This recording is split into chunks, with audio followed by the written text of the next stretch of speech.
This marks the 13th part of this manhwa. If you haven't viewed the previous parts, you can access it by clicking the I button located above, or the link is provided in description. Let's aim for 200 likes on today's video.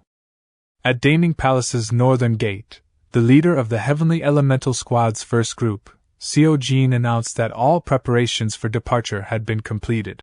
Two individuals approached Woon and introduced themselves. One said he was A.K. John, the left unit leader from the Violet Light group who would be joining their expedition. The second person introduced himself as Ma Jin-gu, the right unit leader, and expressed his excitement to work with Woon. Woon responded saying he also looked forward to working with them. A.K. John mentioned that they had accompanied the group leader on her last visit to the West Quarters and could help Woon understand the geography and terrain. Woon thinks that she had given away her cherished subordinates. Jin-gu informed him that the third young master's punitive forces were currently in a confrontation with the Manchurians near Shihizi. Woon inquired how long it would take to reach Shihizi from their current location. A.K. John replied that it would take at least 20 days. Woon then inquired about their travel route. A.K. John explained that after meeting with the Guizhou family's supply squad at Galmud City, they would proceed to Turpan via Kaidam Basin and Tongnyang. He also handed Woon a letter. Woon inquired about the contents of the letter. A.K. John informed him that the group leader had instructed him to deliver it to Woon. It contained a summary of the battle situation sent from the punitive army. Woon expressing gratitude towards the group leader, and then stated, "Let us depart." Seo-jin announced, "Let's move." Kong thinks this is the young master's first time going into battle. The real thing starts now. Woon wonder about the Heavenly Demonic Cult, which is located on the 100,000s Mountains, has long established its branches in various places. During Father's reign, he pushed out the Kunlun sect and settled in the south of Qinghai, bordering Sichuan and Gansu. It was a long-cherished desire of the Heavenly Demonic Cult to advance to the Central Plains. In the past, Father defeated a large army of the 9 great sects, one great clan which mainly comprised the forces of Manhwa sect, Qingqing sect and Zhongnan sect in Mount Dashue, and later became the young cult leader after killing the Zhongnan sect leader Taoist Master Jin Shan. Afterwards he became the leader. However, Father was also unable to advance to the Central Plains in the end because although he was never seriously defeated in battle, he did not achieve any significant victory. On the contrary, after the young master's fight for the young leader's position hit the cult's finances, our cult was also defeated by the Kunlun sect and was on the verge of being pushed out of Qinghai. Then one morning Father quietly passed. In the present, A.K. John announced that they would soon arrive at Galmud City.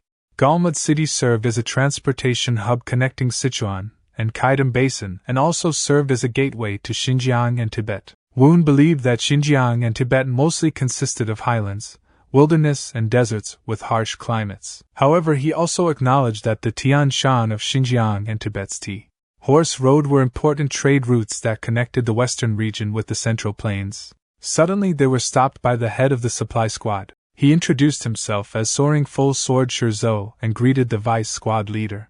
Woon thinks that their cult's influence was pushed westward, but they held an advantage in controlling the trade routes with the western region. This allowed them to secure valuable items faster and sell them back to the Central Plains at a brokerage fee as long as they could secure the market. Woon instructed Jin-gu to position the supply squad at the rear, ensuring their protection alongside Soaring Full Sword and A.K. John. Jin-gu acknowledged the order. Woon then suggested that they continue their journey. He believed that if they wanted to enter the Central Plains, their expansion of power should be directed westward, rather than towards the crowded Central Plains. A week after setting off near Kaidam Basin, Seo-jin, the first group leader, approached Woon's tent. He introduced himself and thanked Woon for allowing him to join the expedition. Woon invited Seo-jin inside and asked if something had happened. Seo-jin expressed his gratitude, and Woon offered him some tea. Woon sensed that Seo-jin had something to say. Woon thinks that Seo-jin came from Qingqing sect, which was one of the 9 great sects and a traditional Taoist sect located on Mount Qingqing, one of the birthplaces of Taoism. Their Azure Sky Scarlet Dawn sword technique and Willow Glide movement technique are so excellent that they aren't inferior to any other martial arts. Seo-jin must have been the representative disciple of his generation. Normally someone like him would choose death rather than surrender when captured. Seo-jin inquired if he could ask for a favor. He stated that if he made a significant contribution during the expedition, could he please send him to the Central Plains someday? Main camp near Shihizi. The third young master Myeong-woon thinks if it was some kind of snake venom. He was pushing it out little by little, but it wasn't easy at all. He never thought there would be an arrow carrying with that much inner chi, and he saw it clearly. That person wasn't a Manchurian. He couldn't find any silver dragon grass there. His thoughts were interrupted as Chai-ju inquired if he could come in. Myeong-won told him to come in. Chai-ju inquired if he was truly alright. Myeong-won replied that he was fine and asked if the preparations for departure were completed. Chai-ju confirmed that they were completed, but mentioned that there were definitely people who had learned the Murim type of martial arts among the Manchurians. Myeong-won believed they must have been the ones who were kicked out of the Murim alliance. He asked what was so strange about that. Myeong-won thinks that they couldn't retreat now. If word got out that they lost to the Manchurians, it would be all over, especially since the eldest brother was leaving to conquer Mount Baowei. He vowed to cut off the tribal chief's head this time. Chai-ju stated he had one more thing to tell him. Myeong-won asked what it was. Chai-ju informed him that it was said that the seventh young master was coming with reinforcements. He suggested that Myeong-won take some more rest. Back in Woon's tent, Woon inquired why Seo-jin wanted to go to the Central Plains. Seo-jin replied that he was not taken prisoner by their cult but came on his own. Woon thinks that a Taoist disciple came to their cult on his own? Seo-jin continued saying that after the Qingqing sect master, Taoist Master Jia framed him, he placed a wanted poster on him throughout Sichuan.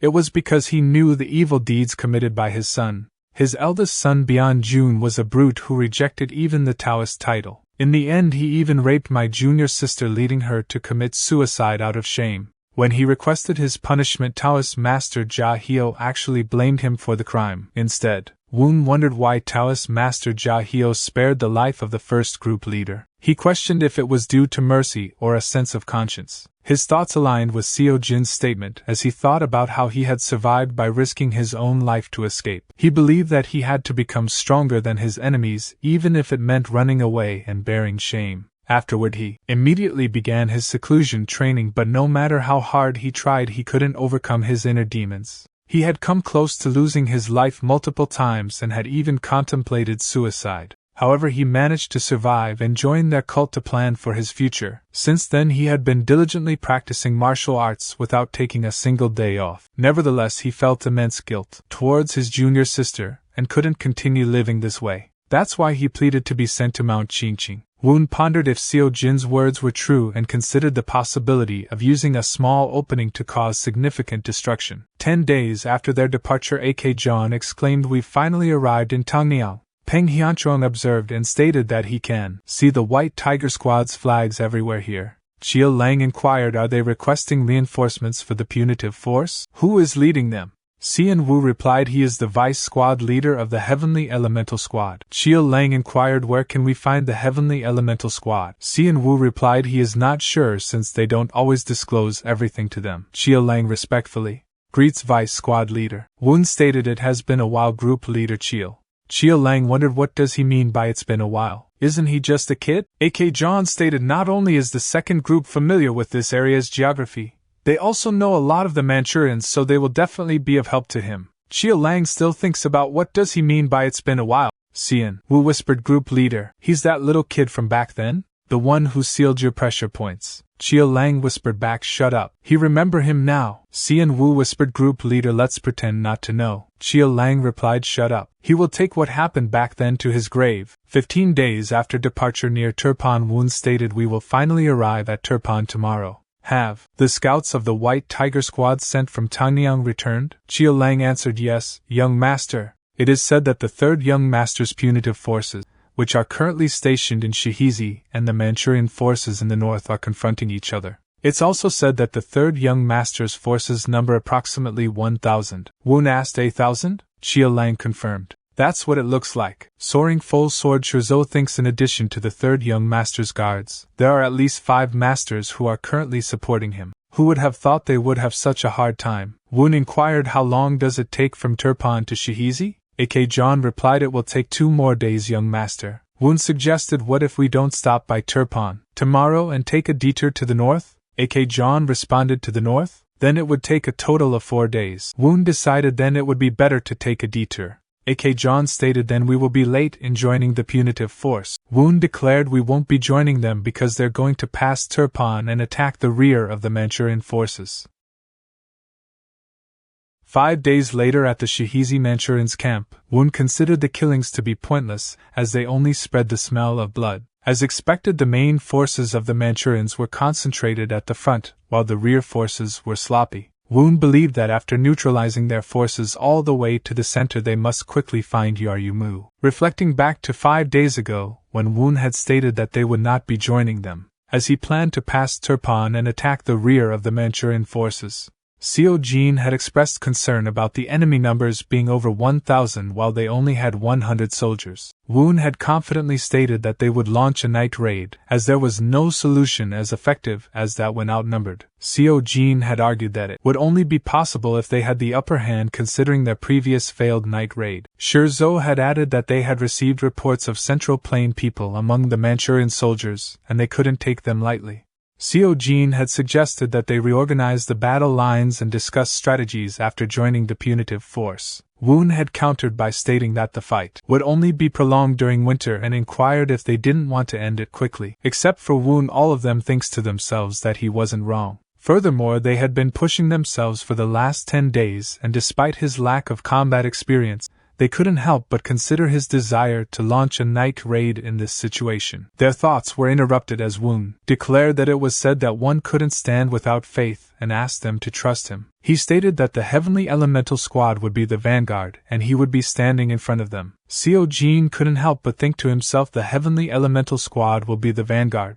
Is he telling us to become meat shields again? In the present, Woon approached the enemy chief tent and thinks there it is. Could it be that they have no guards? Or perhaps they are currently in a situation where it's not okay to have guards. Yaryu inquired, may he ask what that is? The person in blue outfit named Guk Chung replied, it's a gift from the Lord. Yaryu questioned, aren't these the valuable night pearls? They have been on a winning streak thanks to them. If they keep giving him things like this. Guk Chung interrupted, saying his lord considers Sir Khan to be the lord of the grasslands. Yaryu responded, is that so? To think the second young master would think so highly of him. Guk Chung scolded, stop. He definitely told him to keep quiet about his lord. Yaryu admitted that was his mistake. According to the information, the punitive forces plan to attack again tomorrow. Just then, their conversation was interrupted by the sound of Woon forcefully entering the tent and quickly positioning his blade in front of Guk Chung. Woon questioned, is his lord is Myeonggak? If he don't answer him, he will kill him. Suddenly a thin arrow was launched towards Woon,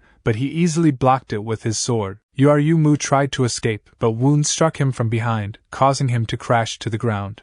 Taking advantage of the distraction, Guk Chung used his movement art to quickly escape the tent. Meanwhile, the archer prepared another arrow to shoot at Woon. Seeing the situation unfold, Woon used his psychic power to grab a nearby one night pearl and threw it towards fleeing Guk Chung. At the same time, the archer shot an arrow directed at Woon. The night pearl hit the running Guk Chung, sealing his yamen point and preventing him from screaming. Woon used his sword skill to redirect the incoming arrows towards the archer, hitting him in the leg. Then archer realized there's no way out and used the forbidden seal. Seeing this, Woon thinks, does he perhaps know something that cannot be disclosed? He already hit him on the leg on purpose though, and it seems like he has learned demonic art. At the enemy camp, the soldiers alerted their fellow soldiers by shouting. The first soldier exclaimed, it's a night raid. The second soldier asked in confusion, what? The front has been so quiet though. The first soldier replied, not the front but the rear. Meanwhile, hidden members of Heavenly Elemental Squad and Seo Jin used a thunder bomb, causing chaos among the enemy. Seo Jin thinks he never thought he would use a thunder bomb here. He recalled his discussion with Woon 5 days ago. Woon had stated as the first group leader, our Heavenly Elemental Squad's main mission is to study the methods to neutralize the 9 great sects and 1 great clan's martial arts. Seo Jin replied, yes sir. Woon continued, although the Qingqing sect's swordsmanship and movement arts are excellent, they are widely known for their hidden weapons. He added, that's why will he be able to prepare the thunder bomb? Seo Jin confidently replied, course. In his thoughts, Seo Jin wondered how did he know about the Qingqing sect's hidden weapons. Woon instructed then, in preparation for the night raid, please have the thunder bombs ready. It would be a good idea to pick those who are good at using hidden weapons. Seo Jin questioned. The thunder bombs will cause quite an explosion. Will that be alright? Isn't it too much to use them during a night raid? Woon reassured it should be fine in certain circumstances. In the present, the enemy soldiers exclaimed in confusion, what kind of ghostly item is this? Woon thinks after the thunder bombs they will use blowing darts to kill the enemy. He believed that if the Heavenly Elemental Squad succeeded in infiltrating and confusing the enemies with thunder bombs and blowing darts, the White Tiger Squad would quickly approach and eliminate those who were confused. Then the Violet Light group would join to deal with the Manchurian forces who had gathered together and buy time for Woon to capture the tribe leader. Woon concluded, although the Manchurians are good at fighting close-ranged battles, they aren't organized. If we capture their central camp quickly, we can easily take care of the surrounding area. Seo Jin inquired, but is there a need to capture their tribal chieftain? Woon replied, only by doing that can they end the fight quickly. He explained the thunder bomb can produce a flashing light and thundering noise. It is a perfect weapon to confuse the Manchurians who are unfamiliar with the Central Plains martial arts. And perhaps the Manchurians didn't think they would use the same tactic again. They didn't prepare for our night raid at all. Seo Jin thinks they were only given 1 hour to fully understand the enemy's camp after arriving here. Yet he was able to come up with such a perfect strategy. Looks like he underestimated Sir Vi's squad leader. Found it. The tribal chieftain's tent. That person is Yumu, but isn't he dead already? In that case, where did Sir Vi's squad leader go? Meanwhile, Woon pondered a forbidden seal in the demonic arts and the movement of the guy who was talking with Yumu. That was definitely our cult's movement art. Could it be that the second younger brother he mentioned is involved? Does this imply that Myeonggak has been assisting the Manchurians? This concludes the 13th part of the manhwa. The 14th part will be available tomorrow at the same time. Remember to express your support by liking and subscribing to the channel for upcoming updates.